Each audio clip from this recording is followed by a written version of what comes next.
Okay, so we'll now look at solving quadratic equation by completing the square. Now, because I'm leading this here to some sort of pre-calculus, where we'll be writing quadratic equations in either standard or general form, probably the way I'm going to explain this will be a little bit different from what you have seen before.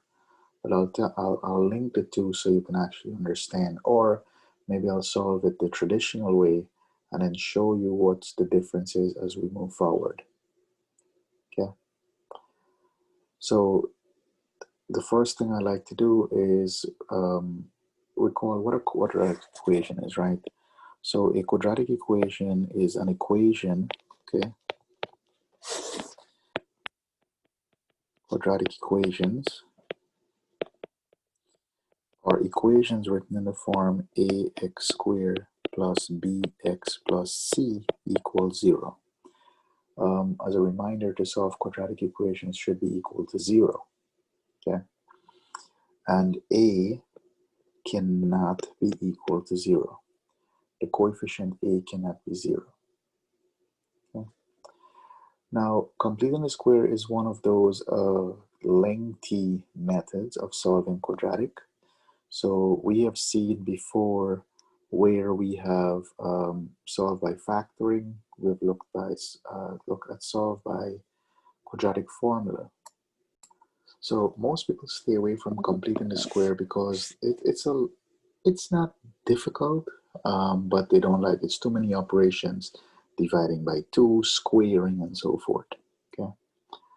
So there is also a series of steps that we will look at.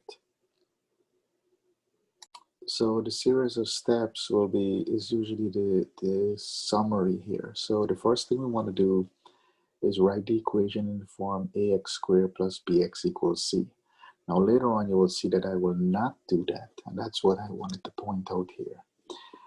In addition, if the leading coefficient is not 1, we have to make it 1. And I'll show you examples of that. Then we add the square of half of the coefficients of b on both sides, which is step 3. And we'll see then from there we just move on and we solve. So let's dive into an example here, okay? Let's go straight into an example and we'll be back to the guidelines as we solve the example. So, example, solve by completing the square.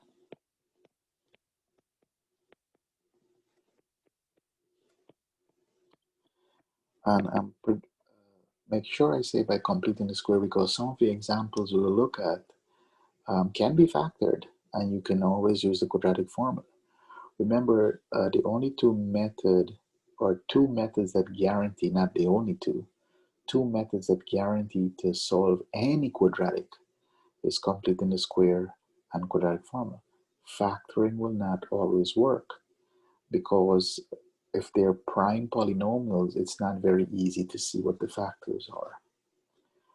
So the first example I'm going to look at is x squared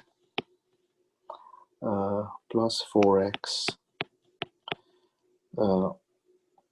minus 12 is equal to 0. And clearly you can factor this example, but I'm asking you to solve by completing the square. Okay. So just as a little note, there is no need to do this. Just as a little note, a is equal to 1, b is equal to 4, and c here is equal to minus 12, right? I just like to write that down because later on I'll talk about a b. So the first step we said, step 1, is it has to be equal, c has to be equal, or it has to be equal to the c term. Okay, that's the first step. So step 1 says here, write in the form ax squared plus bx equals c, meaning move the c term okay, to the right side of the equal sign. So in our example, we have x squared plus 4x minus 12 equals 0. What we're going to do, we're going to add 12 to both sides. So now we have x squared plus 4x is equal to 12. Okay, so that's what we have. So step 1 has been completed. Okay, now step 2, if you go back to step 2, if the leading coefficient is not 1, divide both sides by the coefficient so that the equation has leading coefficient of 1. So what is that saying is that if this number here is not 1, then we need to divide each term by whatever that coefficient is. Okay. In our example, a is 1, so we can skip step 2. So a is equal to 1. We can skip step 2. Okay. So if we look at step 3, add the square of half the coefficient of the linear term to both sides. And when the linear term here is really what we're calling the b term. Okay, that's the linear term. So for step 3, what we're doing, I'm going to write exactly what I have. X squared plus 4x equals 12. Now, this here is my b. And what I'm going to do, we always add half of that. So half of that just means divided by 2. Okay? That's what it says here. Add the square, we didn't get to that part yet, of half of the coefficient. So when we say add the square, what we really do mean is just square it. So once again, it's always going to be divided by 2 because that's what 1/2 is, always divided by 2. Okay? And I do the same thing. Whatever we do on the left side, we have to do on the right side. Okay? Now 4 divided by 2, this can be simplified. Okay? So if we simplify that, okay, we have now x squared plus 4x plus 2 squared. Okay? And 2 squared we know is 4, but there's a reason why I'm not writing 4. Okay? Now, if we look at the next step, write the left side of the equation as the square of a binomial and simplify the right side. So what that is saying here, look, this we know, this portion here is 4. Okay, this is clearly 4. Okay, now can you factor this? Okay, so can you factor x squared plus 4x plus 4? And I'm sure you can, because if you factor this, you'll get x plus 2 times x plus 2, which is really x plus 2 quantity squared. Okay, so you will see later on what we can do. In my next example, I'm going to skip this and skip this. And the reason I'm saying you can skip this, look at what happened and the reason why I didn't write. Notice the two terms that has the square, okay? And those two terms are the x term and the 2 square terms. So look at what we have here, x and 2, okay? So in my next example, I don't want to give you all of this in like one breath. So this is equal to now 12 plus 4. So we have x plus 2 quantity squared is equal to 12 plus 4 is 16. And then the final final step, let's write that, is to solve. So x squared, x plus 2 squared, quantity squared, is equal to 16. To get rid of the square, we saw that we have to take the square root of both sides. So x plus 2 squared, and we'll take the square root, okay, on both sides. So we talked about this in detail in one of our prior videos, and we already know what will happen. We know that we have to get plus or minus and the square on that side, because whatever we do on both sides, right? We have to do it on both sides. So what happens here, this will cancel out with this, leaving you with just x plus 2, and then plus or minus, we know 16 is a perfect square, so we have 4. And then once again, you know, we have two equations. We have x plus 2 is equal to positive 4, and we have x plus 2 is equal to negative 4. Okay?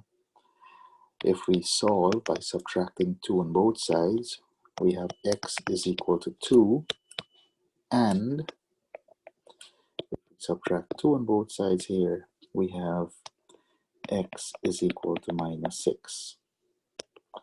So likewise, if you had solved this by factoring or quadratic formula, you'll get the same answer. Okay? So as you can see, steps are, you know, it's very long, and then the half of the b and square it and so forth.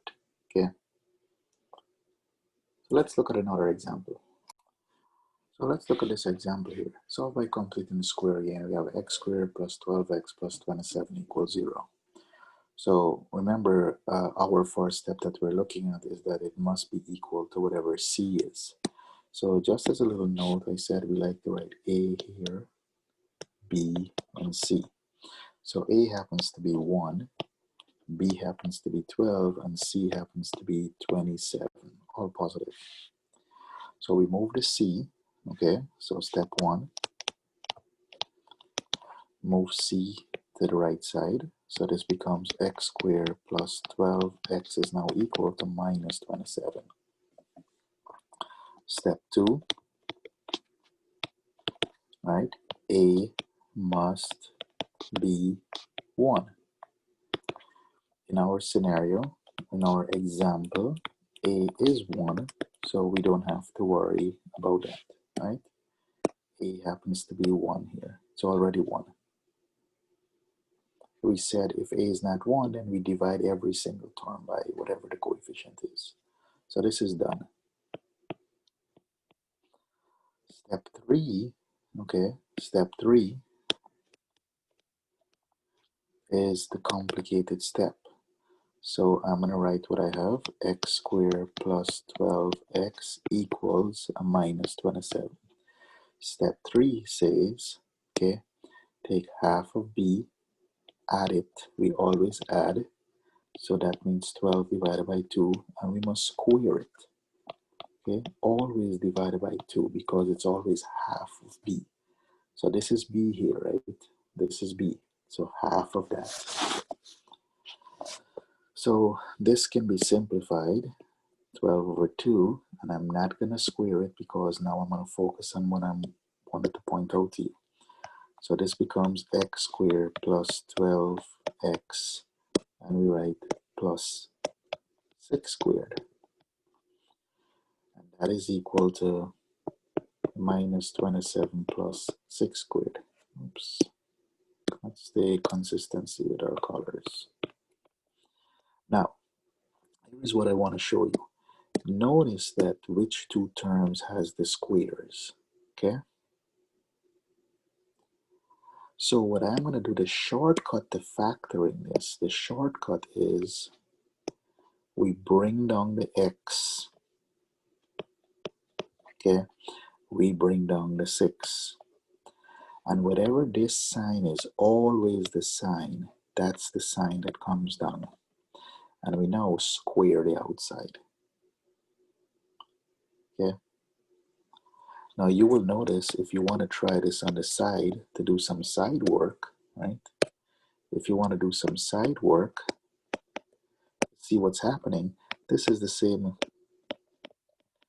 as x squared plus 12x plus 36, because 6 squared is 36, which is really x plus 6 times x plus 6. Yeah. So you will get the correct answer regardless. You'll get x plus 6 times x plus 6, which is really x plus 6 squared. The reason I'm showing you this here, folks, is because when we're going to have to deal with fractions, and it's not very easy to see what the factors are. That's the only reason I'm showing you that. So what is this equal to? Let's simplify the right side. This becomes minus 37 plus 6 squared is equal to 6 times 6, which is 36. Okay, that's a little scrap work. So we have x plus 6 quantity squared is equal to minus 27 plus 36, okay, gives me positive 9. And now, what are we, step 4? Are we at step 4? I think I've passed step 4. Yes, this was step 4 here. This is our step 4.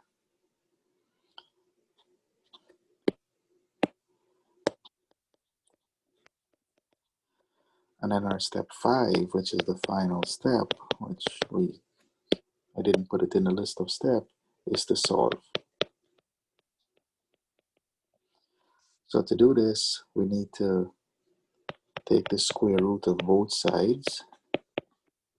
Okay, and when we take the square root of both sides, remember here we have a plus or a minus.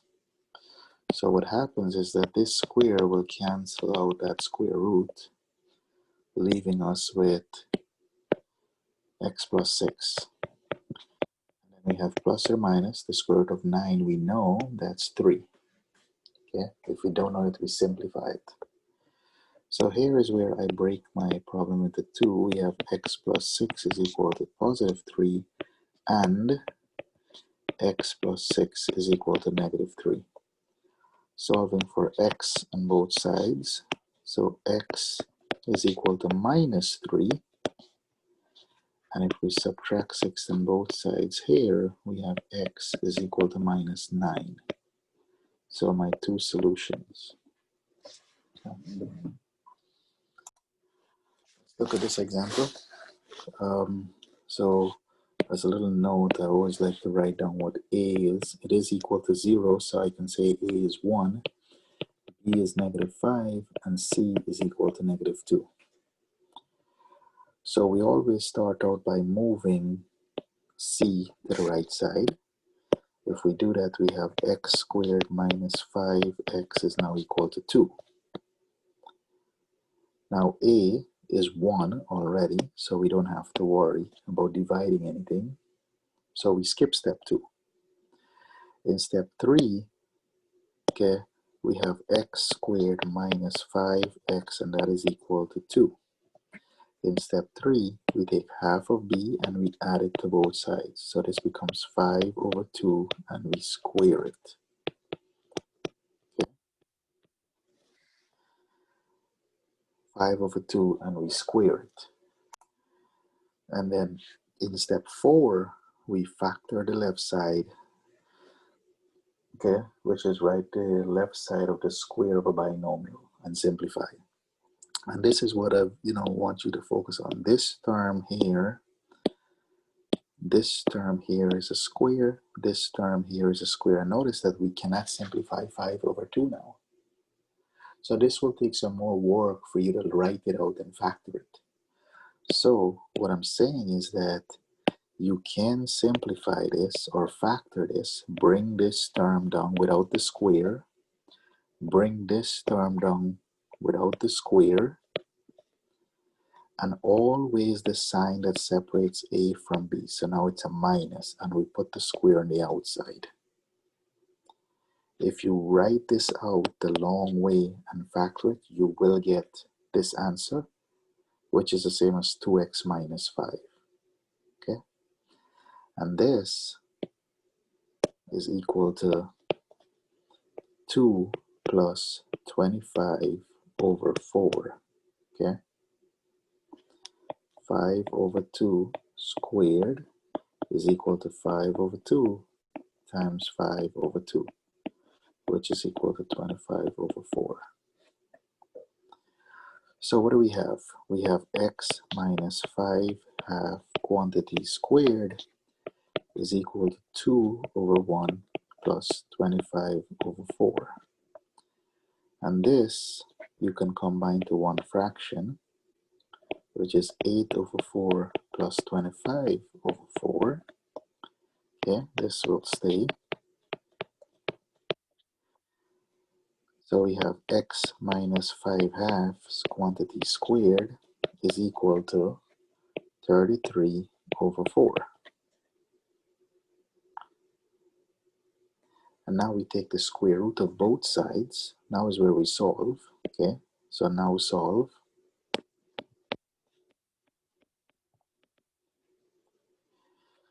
So we take the square root of both sides. Don't forget, when you take the square root on the right side, we have plus or minus. So this will cancel out with a root. So we have x minus 5 halves is equal to plus or minus the root of 33 over 4, which really becomes x minus 5 half equals the positive root of 33 over 4, and x minus 5 half is equal to the negative root of 33 over 4. There is some simplification that can be done in here, okay? Because this here really means the root of 33 over the root of 4, okay? So if we want, we can write that.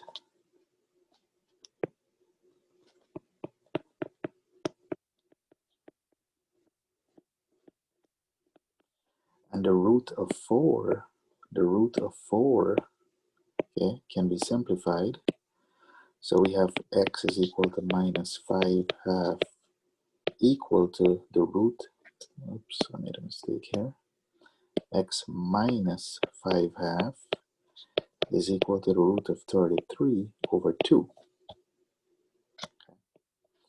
And x is minus 5 half is equal to negative the root of 33 over 2. And then we add 5 halves to both sides. So this gives me x is equal to 5 half plus the root of 33 over 2. And x, if we add 5 halves again on both sides, on this side we have x is equal to 5 half minus the root of 33 over 2. And you can actually simplify this in calculator, right? And you can combine them and write everything over 2. So these are ways to write it. If you want to know exactly what it is, you can find the root of 33 in a calculator. I want exact answers, so I'm leaving it in fractional form, okay? But if you wanted to, just to give you an idea, we know in a decimal form, right? In decimals, 5 halves is the same as 2.5, okay? Plus the root of 33, the root of 33, I'm using my calculator, is approximately 5.7446. And this here is an approximation divided by 2. If I divide that by 2, this will give me another approximation, okay, of 2. So now we have 2.5 plus approximately 2.8723. And then if I add 2.5 to that, this will give me approximately 5.3723. So this is sort of the decimal number of what I have above here, okay? I'm not concerned so much about decimals. You can do this here, right? So you can try this side, okay, and see what this will be. You can fill in the blank, okay? Basically, what I can tell you what the answer will be. It will be 2.5 minus that approximation. So it'll be 2.5 minus, okay, 7, 2, 2, 8, and I'm using my calculator here. So this side happens to be approximately negative 0.3723. So these are the decimal approximation. I don't want decimal approximation for my class, okay? At least not at this point. Or if you're graphing it and you have to put those zeros, yes. In my next example, you can see that A is not 1 here, right? So this one will be a little bit more challenging because we're going to have a lot of fractions. And I wanted to show examples of these. So since it's already equal to 0, I can identify A here is 7, B is equal to minus 5, and C is equal to 2. So a couple of reasons why I like to do this. A is 7, I know I have some work. Notice that A is 1 in all of my prior examples, so I didn't have those work that, you know, I would have really had to do in step 2, okay? Because the coefficient has, if it's not 1. So in this example here, A is not 1, so I have some work. So let's go with step 1. Step 1 says to, hey, move this to the next side. So that's step 1. Okay, step 1. So we have 7x squared minus 5x is now equal to negative 2. Okay. Step 2, which we have been getting lucky, says that A must be equal to 1. In my scenario, A is not 1. So what we have to do is divide every single term by whatever that coefficient is. Okay, and if I do that, now A becomes 1x squared minus 5 over 7x equals minus 2 over 7. So you see that we have, some fractions here, okay? We have fractions. And, it becomes a little bit, intense for us when we have the fractions. Now, step 3, okay? Step 3. So right now we have x squared minus 5 over 7x equals minus 2 over 7.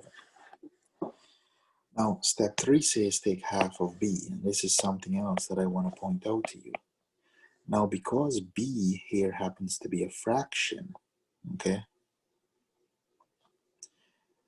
dividing it by 2 is the same as if we multiply, dividing it by 2, right, is the same as if we multiply it by 1/2, okay? So I can do that on the side, some scrap work. if we have 5 over 7 divided by 2, this is equal to 5 over 7 divided by 2 this way, which is 5 over 7 times 1 over 2, which is 5 over 14.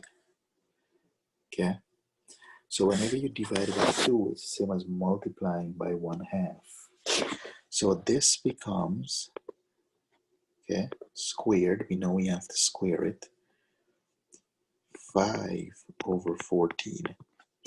Now, if you're asking yourself, why didn't I bring the negative? I could, but when you square it, it will become a positive anyway. So it doesn't really matter. So even if you want to write negative there, it's fine. Okay. So I usually say take the absolute of it. Now, we got a factor. So step 4, and this is where the shortcut becomes very, very useful. Notice my two terms that are squared. Okay. This term is square, that term is square.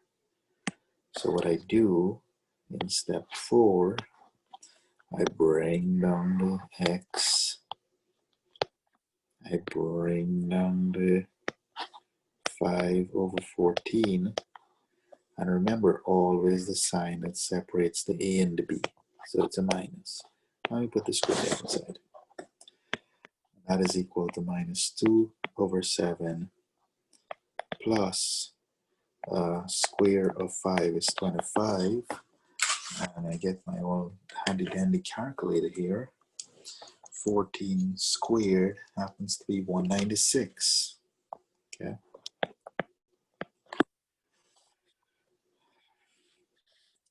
So simplifying this, we have x minus 5 14ths squared is equal to, let's make both of them 196. And I know that because we have to find the common denominator. Now I know 7 goes into 196, and that will be 28 times. So you basically have to find the common denominator. Okay. So this will become minus 56. And this stays 25. Okay.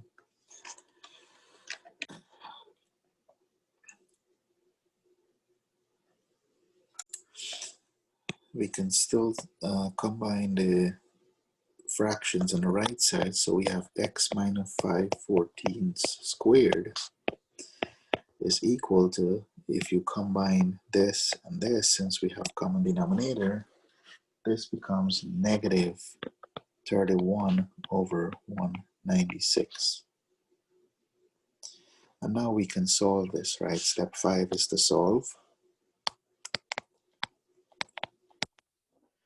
So we have x minus 5 14ths square. We'll take the square root of that, plus or minus the square root of minus 31 over 196. So this will cancel out with this. And you should observe by now that you're going to have imaginary solutions because this is negative. Okay. So this is equal to plus or minus the square root of negative 31 over 196, which is really, let's bring out the negative. So we have plus or minus I, the square root of, or since you may not remember, let's do it, the square root of negative 1 times the square root of 31 over 196. And this here is just I. Okay. So x minus 5 over 14 is equal to plus or minus I times the square root of 31 over 196. And here we split it into two problems. So x minus 5 14ths is equal to I times the root of 31 over 196, and x is equal x minus 5/14, and that is equal to minus I times the root of 31 over 196. And we finally add 5/14 on both sides. That gives us x is equal to 5/14 plus I times the root of 31 over 196. Let's write that a little bit better. The root of 31 over 196. And same thing we'll do on this side.